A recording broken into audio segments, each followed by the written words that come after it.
eu vim falar se vocês querem que eu faça uma série do Minecraft Pocket Edition. Não sei se vocês querem essa série. Eu vou fazer aqui. Botem no comentário se vocês querem ela. Deixa eu fazer aqui mundo.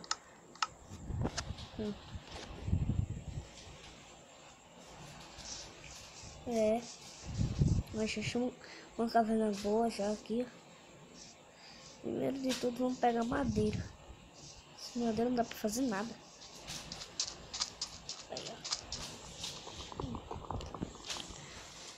Aí,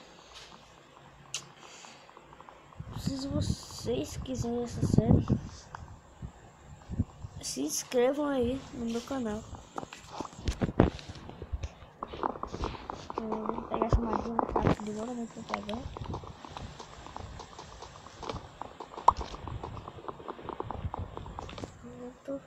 Aqui, crafting table, bancada,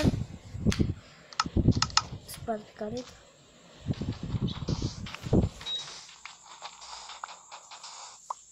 Pronto. Aqui vamos pegar pedregulho. Ai meu Deus. Aqui, pedregulho.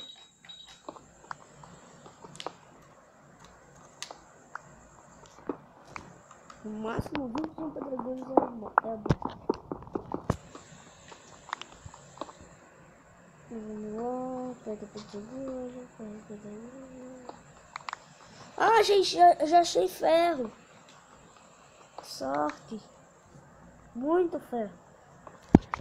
Bom, esse tanto já tá bom de madeira. Então, vamos construir. Ah, pronto. Eu fiz essa fornalha. Eu vou colocar ela aqui no chão. Nossa, eu coloquei pedra aqui.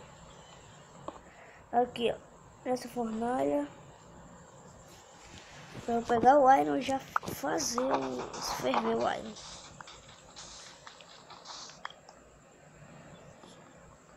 Pronto.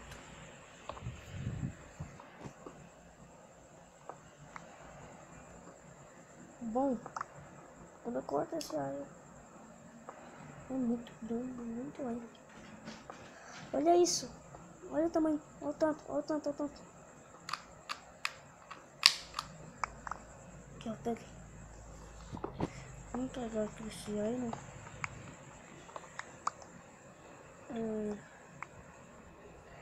Vamos subir aqui. Pronto. Bom, deixa eu botar